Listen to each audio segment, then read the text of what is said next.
इन दिनों देश में पीएफआई एक चर्चा का विषय बना हुआ है। पीएफआई एक मुस्लिम संगठन है और क्या गतिविधियां ऐसी रही जिस वजह से भारत सरकार ने पीएफआई को बंद कर दिया, यानी कि उसकी गतिविधियों पर रोक लगा दी है, पीएफआई को बैन कर दिया है, यानी कि popular front of India.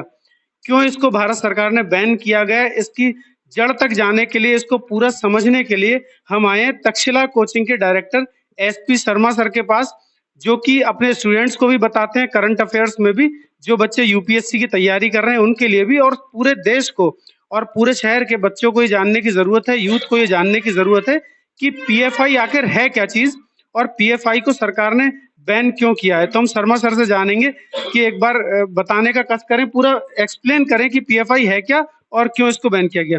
Sir स्वागत है आपका बहुत बहुत। धन्यवाद सभी के लिए। आज मैं पहले तो थोड़ा सा ये कहूंगा कि फीवर वगैरह में थोड़ा सा मैं पीड़ित रहा हूँ, आज हमारा पूरा रहेगा। ये पीएफआई जो है ये क्या है, इसको थोड़ा सा विस्तार से बताइए क्या है। इसका फुल फॉर्म जो है वो है पॉपुलर फ्रंट ऑफ इंडिया। ये एक फ्रंट है, फ्रंट का मतलब है गठबंधन। गठबंधन जो है ये 2006 में नवंबर में इसका गठबंधन का पूरा निर्माण हुआ था और 3 राज्यों के उस समय प्रादेशिक संगठन थे, जिनमें से पहला था national democratic front of Kerala और दूसरा था फोरम फॉर डिग्निटी कर्नाटका और तीसरा था मनिता नीति पसरही संगठन, ये तमिलनाडु का। इन संगठनों का जब निर्माण हुआ तो ये एक तरह से देखा जाए तो ये कालीकट के क्षेत्रों में जो फैला हुआ था वो साउथ इंडिया के 3 राज्यों में ये फैल गया, केरल, कर्नाटक एवं तमिलनाडु। और इसने प्रारंभिक अपने उद्देश्यों को सभी आम राष्ट्रीय संगठनों की तरह इसने उद्देश्यों को रखा, जैसे कि इन्होंने कहा न्याय, स्वतंत्रता, सुरक्षा इत्यादि के जो मुद्दे हैं उनको बड़े अच्छे ढंग से फ्रंट पर रखा गया। ये मुद्दे किसके लिए, मतलब कोई विशेष वर्ग? इन्होंने जो विशेष वर्ग के तहत इन्होंने आम नागरिकों में लिया आपका दलित एवं आदिवासी तथा मुस्लिम समुदाय के लिए इन्होंने इन मुद्दों को रखा। इन मुद्दों को रखने के बाद इन्होंने अपने इस छात्रों के विकास के लिए संगठन बनाया, जिसे मैं आपको दिखाऊंगा। इन्होंने छात्रों एवं महिलाओं के हितों के लिए उस समय संगठन बनाए, जैसे कि महिलाओं के हितों के लिए राष्ट्रीय महिला मोर्चा NWF बनाया तथा छात्रों के हितों के लिए इन्होंने campus front of India CFI बनाया। यहाँ तक तो ये ठीक था। 2006 में अपने बेहतर उद्देश्यों को लेकर ये आगे संगठन बढ़ा, लेकिन धीरे धीरे धीरे कई इन पर आरोप लगते रहे। आरोप प्रत्यक्ष अप्रत्यक्ष लगते रहे, जिनका कोई आधार था या नहीं था ये एक आम धारणा, आम बात थी। लेकिन जब ये आरोपों को केरल सरकार ने सन 2012 में केरल सरकार ने संज्ञान में लिया और बताया कि इन जो संगठन पीएफआई जो संगठन है ये इतना साउथ में मजबूत हो गया है कि इसकी जो झड़पें हिंसक लगातार केरल में देखने को मिल रही हैं, और खास तौर से ये झड़पें जो हुई थी वो आरएसएस कार्यकर्ताओं से हुई थी। और केरल सरकार ने 2012 में माना कि लगभग 27 आरएसएस कार्यकर्ताओं की हत्याओं में पीएफआई संगठन का प्रत्यक्ष या अप्रत्यक्ष इनका भूमिका रही है। फिर केरल सरकार ने वहां पर पीएफआई और सक्रिय हुआ 2012 में, तो इन्होंने फ्रीडम मूवमेंट करने का प्रयास किया।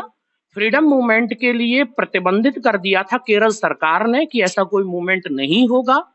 और वहीं पर केरल के जो हाईकोर्ट ने कहा, ऑर्डर दिया था कि ये मूवमेंट हो सकता है, बावजूद ये विधायिका और न्यायपालिका के मध्य एक देखा जाए टकराव की, गतिरोध की स्थितियां उत्पन्न हुई।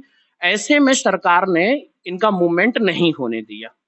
अब ये 2012 से जो आरोप लगते रहे, लगातार इनकी सक्रियता थी और ये संगठन 24 राज्यों में वर्तमान में धीरे धीरे फैल चुका। केंद्र से लेकर धरातल स्तर तक एक ढांचा तैयार हुआ और इनके कार्यकर्ताओं की संख्या, इनकी गतिविधियां लगातार बढ़ने लगी। और कहीं ना कहीं इसको हम लोग जब कहते हैं चरमपंथी गठबंधन या चरमपंथी संगठन, चरमपंथ से हमारा यहाँ तात्पर्य है कि अपनी उद्देश्यों को दबाव या हिंसा के रूप में मनवाना, ऐसा ये उद्देश्य को लेके चले।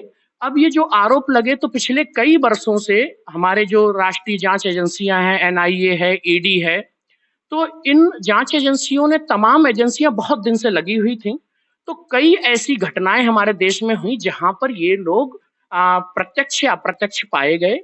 जैसे कि शाहीन बाग की घटना सभी जानते हैं दिल्ली, वहां भी एनआईए की अपनी जो रिपोर्ट थी वहां भी गतिविधियां थी, या राजस्थान के कसौली में इनकी गतिविधियां थी, या पश्चिमी उत्तर प्रदेश के तमाम हाथरस है, मेरठ है, इनमें गतिविधियां थी।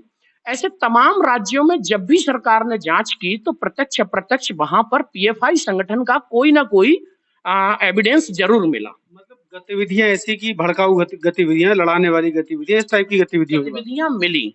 उधर केरल सरकार बहुत पहले से कह रही थी कि ये संगठन ठीक नहीं है और ये राष्ट्र विरोधी गतिविधियों में, क्योंकि केरल सरकार ने इन पर शुरू में ही कार्यकर्ताओं को धरपकड़ किया था, कई तरह के जगह पर इनके छापे मारे गए थे, वहां पर कई घातक हथियार और विदेशी आतंकवादियों से संबंधित इनके पास में कई दस्तावेज प्राप्त हुए।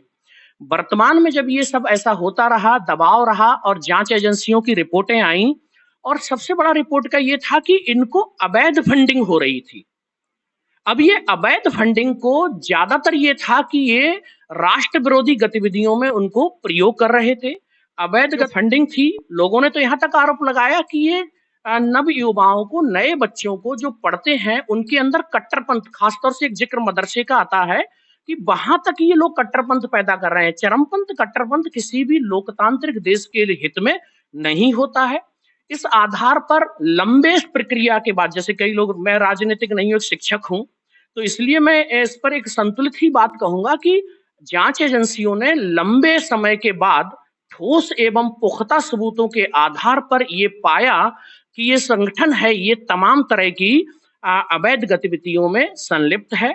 हिंसक गतिविधियां, संवैधानिक विरोध की गतिविधियां, जिस पर मैं आपको दिखाऊंगा कि एक अधिसूचना भी लगातार जारी की है, आपके अधिसूचना भी लगातार जारी की गई है, और जो गृह मंत्रालय की अधिसूचना है आप सभी देखेंगे, मैंने अधिसूचना को भी दिखाने का प्रयास किया है कि ये जो संगठन है, ये संगठन एवं इसके सहयोगी संगठन है, वो कई विनाशकारी कृत्यों में सम्मिलित हैं तथा जन व्यवस्था को नकारात्मक रूप से प्रभावित कर रहे हैं। अधिसूचना का दूसरा बिंदु है कि ये संवैधानिक ढांचे को नकारात्मक रूप से प्रभावित कर रहे हैं, आतंक आधारित शासन को प्रोत्साहित कर रहे हैं, प्रोत्साहन के साथ साथ उसे स्थापित करने का प्रयास कर रहे हैं, देश में असंतोष, राष्ट्रव्यापी भावनाओं को बढ़ावा दे रहे हैं, और सबसे बड़ा मुद्दा जो था राष्ट्रव्यापी गतिविधियों के खिलाफ है, उनको कमजोर कर रहे हैं। और यहाँ पर एक चीज हम कहना चाहेंगे कि हम लोग एक तंत्र के अधीन है, और तंत्र में है हमारा क्या, सरकार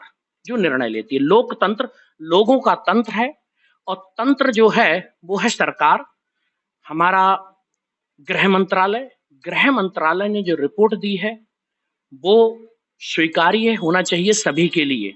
और सबसे बड़ी बात यह है कि कोई संगठन अगर इतनी लंबी प्रक्रिया के परिणाम स्वरूप या ऐसी अवैध गतिविधियों में पाया जाता है तो लोकतंत्र के नाते उस पर प्रतिबंध लगना जरूरी है। और सरकार ने वर्तमान में इसी प्रतिबंध को लगाने से पहले कई राज्यों में छापेमारी करी। छापेमारी में इनके राष्ट्रीय अध्यक्ष, दिल्ली के अध्यक्ष एवं अन्य कार्यकर्ता पकड़े गए। उसके बाद सरकार ने एक विधिवत कार्यक्रम के तहत, क्योंकि सरकार की जवाबदेहिता बनती है कि केवल भावनाओं से किसी को आप प्रतिबंधित नहीं कर सकते हैं, ये लोकतंत्र है, तो उसने ठोस आधारों पर अधिसूचना जारी की है और आगे भी उन आधारों को प्रस्तुत करेगी, क्योंकि लोकतंत्र है, लोकतंत्र के प्रति जवाबदेहिता होती है।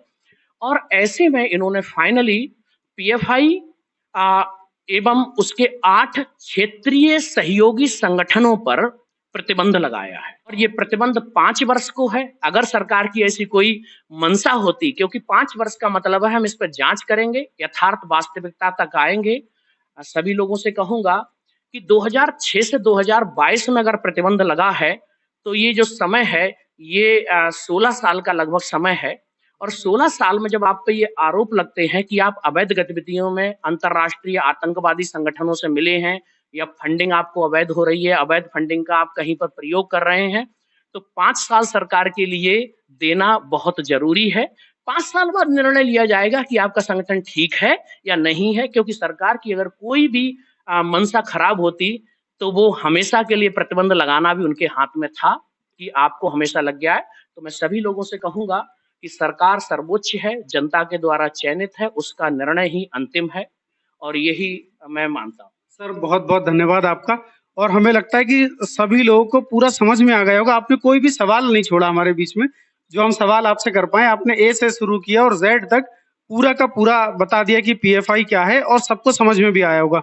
और हम भी ये बताना चाहते हैं आपको, करंट अफेयर्स में जब भी कोई ऐसे मुद्दे रहेंगे तो हम अलग अलग जगह पे अलग अलग एक्सपर्टीज से आपको बताते रहेंगे कि ये मुद्दे क्या हैं और ऐसे मुद्दे क्यों उठते हैं और इनका क्या समाधान है। बने रहिए एक्सपोज टुडे के साथ।